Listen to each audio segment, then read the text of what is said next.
Olá, estamos aqui com nosso segundo módulo, segunda aula aqui do curso O que é o Espiritismo?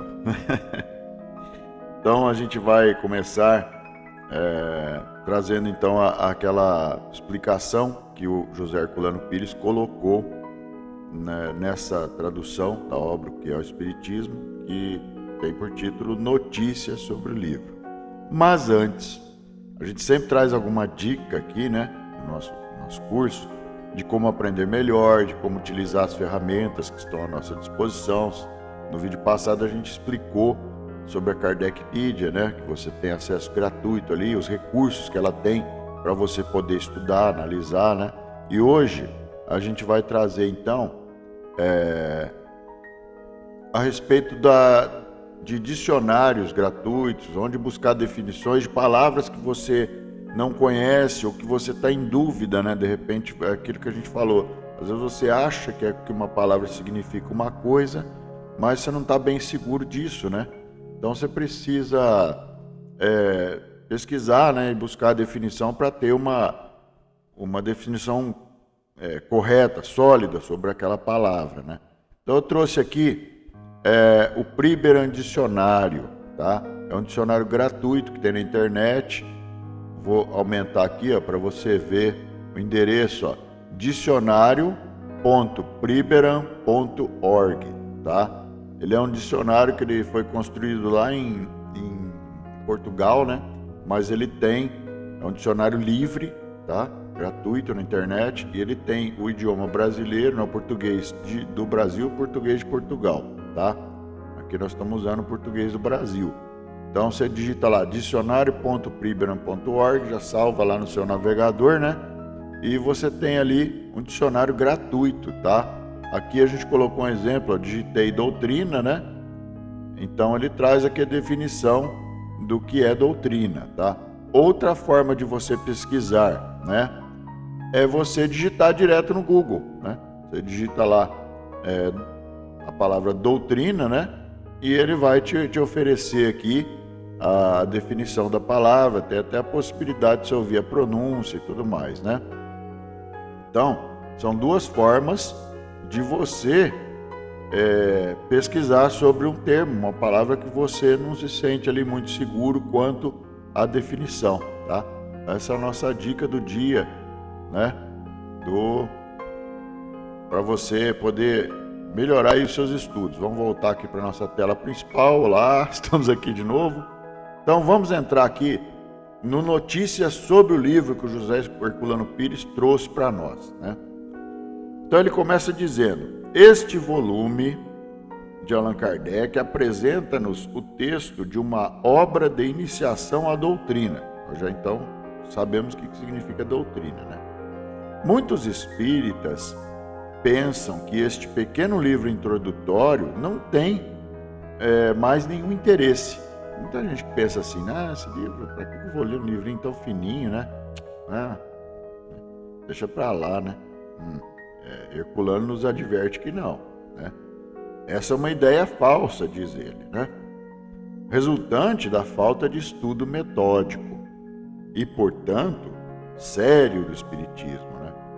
Então, é questão de falta de estudo, de a gente se colocar, se definir seriamente ali para, né, se predispor seriamente a estudar a doutrina espírita. Então, não.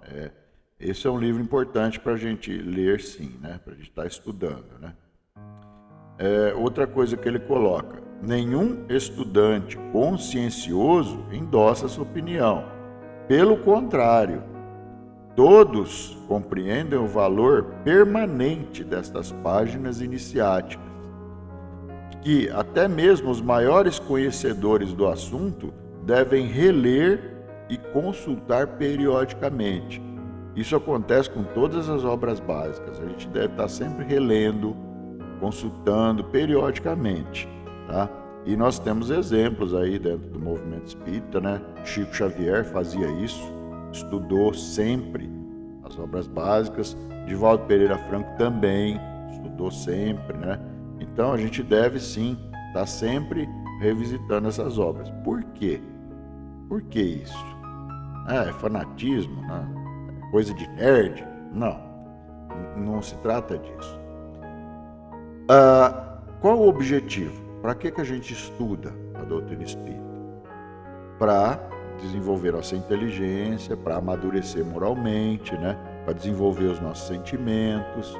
Então, conforme a gente vai estudando, a nossa compreensão sobre a vida, a nossa compreensão sobre as leis de Deus, sobre como funcionam as leis de Deus, ela vai se modificando, porque a gente vai amadurecendo moralmente. O nosso senso moral vai amadurecendo. A nossa inteligência, conforme você estuda, vai se desenvolvendo, né? Você vai aprendendo mais inteligência. Inteligência se aprende. Antigamente a gente achava que você nascia com uma quantidade X de inteligência e aquilo não se modificava. Mas hoje a gente sabe pela ciência, pelo avanço da ciência, que isso é uma falácia. A gente pode sim aprender inteligência, a gente pode desenvolver a nossa inteligência. Então isso não é algo assim fechado, né? Não, você pode se tornar cada vez mais inteligente. E conforme você vai amadurecendo moralmente, conforme você vai aprendendo inteligência, a sua percepção sobre as coisas, a maneira como você compreende as coisas, vai se modificando também. Então, quando você leu, por exemplo, eu estou na doutrina espírita desde os 6 anos de idade, comecei na evangelização. Quando a gente estudava os textos das obras básicas, né, o Livro dos Espíritos, o Evangelho, tal, a minha compreensão daquela época era uma, né? Conforme eu fui crescendo, estudando mais, amadurecendo, né, a minha compreensão foi se modificando. Então eu volto nas mesmas páginas que eu estudei quando criança e hoje, como adulto, a minha compreensão é totalmente diferente. E olha, mesmo como adulto, isso é uma coisa que eu compartilho com vocês aqui, é comum acontecer. Mesmo como adulto, teve páginas, por exemplo, do Evangelho e do Livro dos Espíritos que eu estudei lá na casa dos 30, 40 anos e que eu consegui ter insights, compreensão diferente agora, com 56 anos de idade. Posso citar um exemplo aqui, né? Tem um trecho do Evangelho, né? Que ele fala, que diz assim, aquilo que te pode ser tomado, né? Na verdade não te pertence. Eu passei várias vezes por esse texto, li ele tudo e não prestei atenção, não refleti corretamente sobre esse ponto, a importância desse ponto, né? E agora, aos 56 anos, fazendo o estudo do Evangelho no Lar, tudo de repente eu li novamente e abri uma compreensão diferente. Falei, poxa, eu nunca tinha parado para refletir sobre essa frase, né? Aquilo que pode ser tomado de você, na verdade não te pertence. Poxa, a gente às vezes sofre por tanta coisa nesse mundo, passa por tantas angústias, né? E a gente fica preso ali naquela ilusão de que somos donos, né? De que somos insubstituíveis, né? Na nossa participação ali na sociedade, né? Que se não for do nosso jeito, não vai ficar bem feito, né? A gente sofre com tanta coisa e não para refletir. Isso é só um exemplo dessa questão, da importância da gente estar revisitando as obras, reestudando, porque você se modifica e você se modificando, a sua compreensão se modifica. Então você volta a estudar aquele mesmo texto e você vai encontrar ali coisas que antes você não enxergava. Que é bem o que o Cristo falava, né? É preciso ter olhos de ver, ouvidos de ouvir, né? Esses olhos de ver e ouvidos de ouvir é bem isso. Quanto mais você progride dentro da lei do progresso, a sua compreensão vai se modificando. Você vai enxergando mais longe, vai ouvindo melhor, né? Então vamos voltar aqui, né? O Espiritismo é ainda tão mal conhecido e compreendido, mesmo dos que mais o estudam e mais falam e escrevem a respeito, que este pequeno trabalho de Kardec, justamente por sua simplicidade e seu caráter de síntese, oferece aos mais velhos, espíritas, a possibilidade de perceberem novas perspectivas e surpreendentes aspectos da doutrina. É isso que a gente acabou de falar,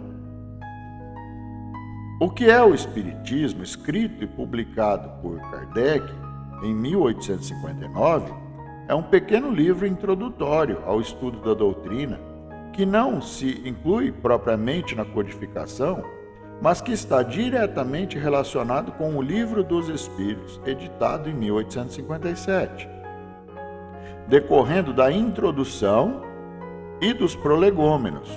Então, essa obra, o que é o Espiritismo, ela é uma síntese ali do que está na introdução e nos prolegômenos de O Livro dos Espíritos. Isso demonstra que Kardec, depois da divulgação do Livro dos Espíritos, pedra fundamental e marco inicial da codificação, sentiu a necessidade de oferecer aos interessados um roteiro inicial bem resumido e simples.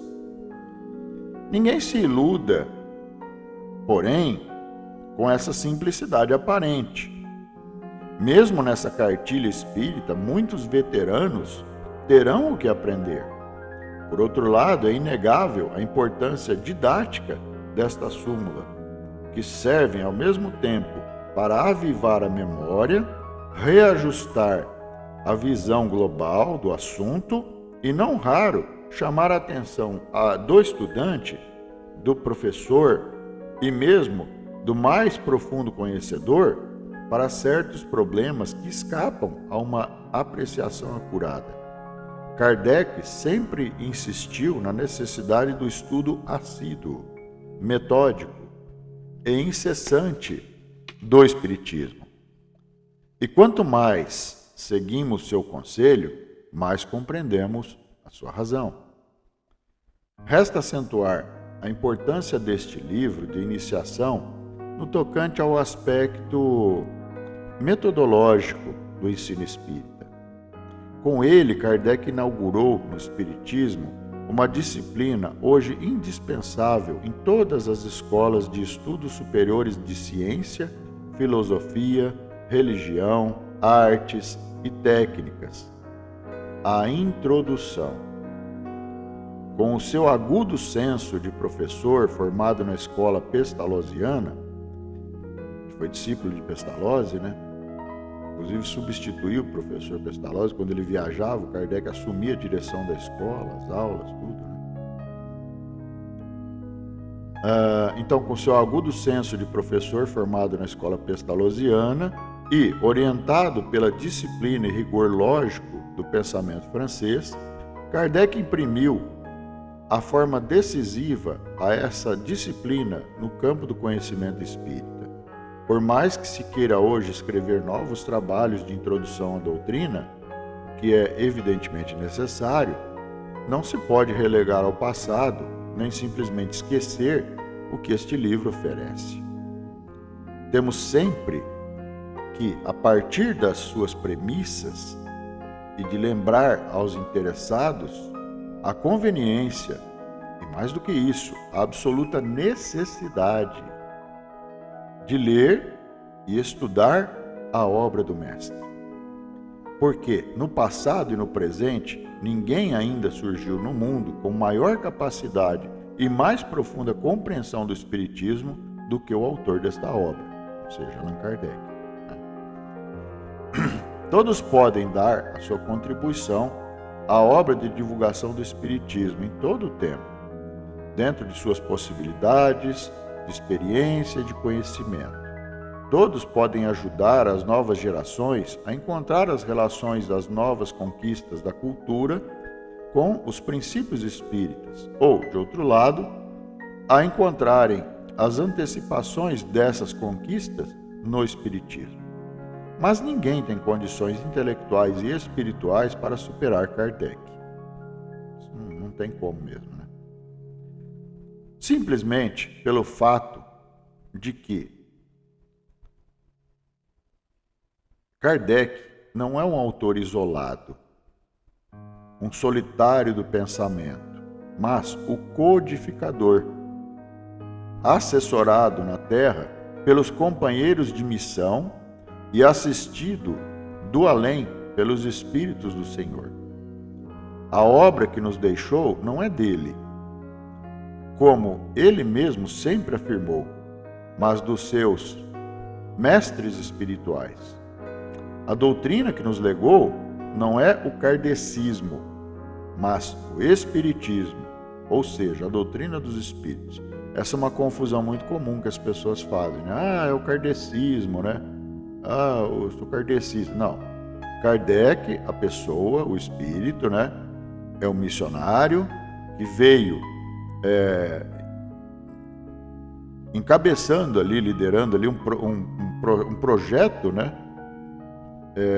Da espiritualidade. Então, ele trabalhou em conjunto, ele trabalhou em equipe, né? E obviamente, né? Essa missão foi a ele dada por Jesus, né? É o governador espiritual do planeta que planejou todo, que coordenou todo esse projeto. Né? A autoria desse projeto pertence a Jesus. Então, Kardec é um missionário que veio ali liderando ali o processo, ele reencarnou aqui e foi o codificador, ou seja, ele organizou todo esse conhecimento, né? Mas trabalhou em equipe, com espíritos de ordem muito superior, né? Este livro de iniciação não escapa a esta condição. Foi escrito por Kardec, não há dúvida, mas sob orientação dos espíritos que não se interessavam somente pelo momento em que o espiritismo surgia, mas principalmente pelo futuro da humanidade, pelo desenvolvimento geral da cultura em nosso mundo. O espiritismo marcou um momento de transição na Terra para o plano superior e veio fundamentar essa fase. Não é obra de um século, mas a abertura de um novo ciclo na evolução dos séculos futuros. Então, essa orientação que nos passa José Herculano Pires, ela é muito importante. Olha quantas reflexões profundas a gente colheu aqui só da leitura dessas notas, né, dessas notícias sobre o livro que José Herculano Pires nos trouxe. E aqui a gente cabe também colocar uma observação final. Muita gente pula a introdução dos livros, né?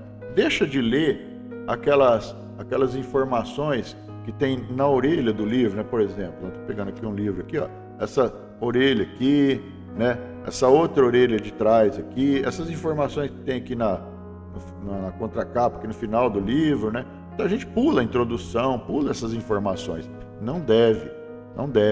Se você pretende desenvolver um amor ao aprender, se você pretende desenvolver um amor à leitura, né? Você precisa aprender a fazer isso, a ler o livro na sua totalidade. Então, quando você pega um livro, você lê as informações da capa, da contracapa, das orelhas, da introdução. A introdução de O Livro dos Espíritos é importantíssima, tem um conteúdo profundo. Então a gente não pode perder essas noções e já pular direto para o primeiro capítulo.